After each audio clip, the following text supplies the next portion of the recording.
Welcome to the Change Programme. I wanted to spend the next couple of videos explaining my approach, but doing it in the simplest terms possible. One of the things I found out through my groups is that sometimes, you can assume people have almost got like a degree in biology, and you can lose a lot of the information. And as a good mentor of mine says, with information and understanding comes adherence. So I want to be able to communicate in a way that sticks and that's simple. So my 4 plans, if I'm just focusing on the weight loss and the health side, my 4 plans, I've got insulin reset, metabolic reset, metabolic enhancement, and metabolic flexibility.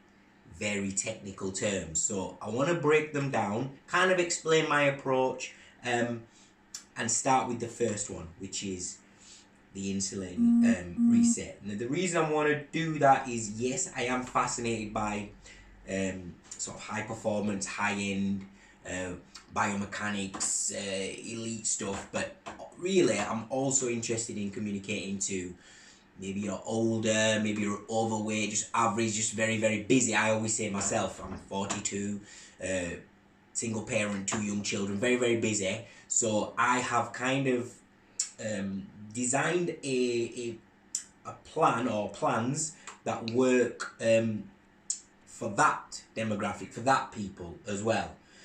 So I want to explain that, hopefully make it easy to follow and helpful. So like I said, I'm going to start with the first one, which is, I call it the insulin reset. And a huge part of that is the low carbohydrate approach. But why? So to get into why, and this sort of goes back to one of the influences, because I like to say I've kind of sieved through, I've done the gambit, I've believed in various things, low calorie, I was a gym rat, and but one of the influences that I kind of stuck in certainly in key principle ways is the paleo approach, because what that does, it looks at how were we designed, why is this form of us survived in a survival of the fittest type of approach, and that's always interesting. So one of the things that you got to think about in terms of our own evolution is that things that we eat commonly now, so grains, etc., they, in the vast majority of our history, were very rare. They were a rare thing. We've only industrialized farming things like wheat and corn and even potatoes in the last 12, 13,000 years. Sugar in the last 500 years. So where it's seen like this low carbohydrate approach is almost viewed as abnormal, what I think is important to realize is, no, it's not abnormal. How we are kind of programmed and a lot of the information we're given now is not actually in sync with how we've got to where we are. So I always like to just think about that as an overriding arch.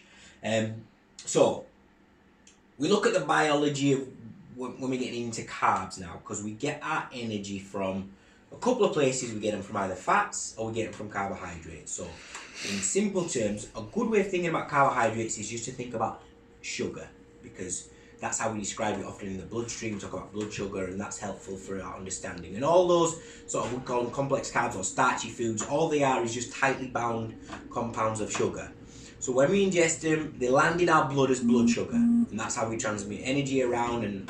And but because I mentioned we are not designed to be constantly eating lots and lots of carbohydrates, because carbohydrates is the energy system that elevates our blood sugar level.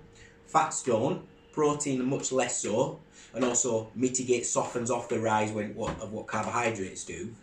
Because we carbohydrates do that,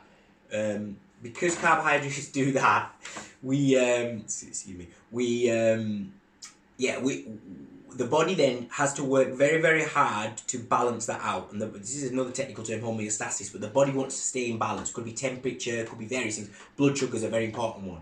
So it works very hard to stay in balance. So this is where insulin comes into play. So insulin is the hormone that the body uses to balance off one of the things it does, it balances off the blood sugar level. So when the blood sugar level really rises, the pancreas produces insulin, and then what that does is it makes the cells permeable, absorptive, so it sucks out all that extra sugar and it stays in the cells then.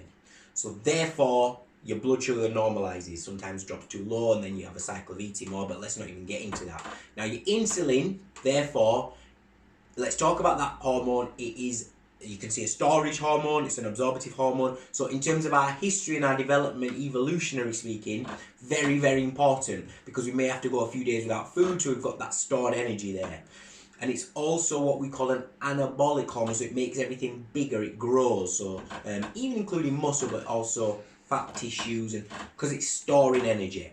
So that's its role, to store energy. Now, you can imagine over our history that's been very important, but because we're never more than a couple of hours away from food, we're overproducing insulin, and it's what's linked to things like obesity, diabetes, because of blood sugar levels. For optimum health, you want to keep them relatively stable. You don't want these huge increases and increases, and then producing lots of insulin. And insulin, as I mentioned, it makes those cells permeable, makes them soft. So what you want to do ideally is just have a little bit of insulin, which touches the cells, opens up nicely. But because we produce so much insulin, we're making those cell walls you want them as thin as a bubble, so it's easy to absorb through. But we're making that more like a brick wall. And that's when we get into things like insulin resistance. We're making the body have to produce so much insulin to create the absorption option that it costs us on health.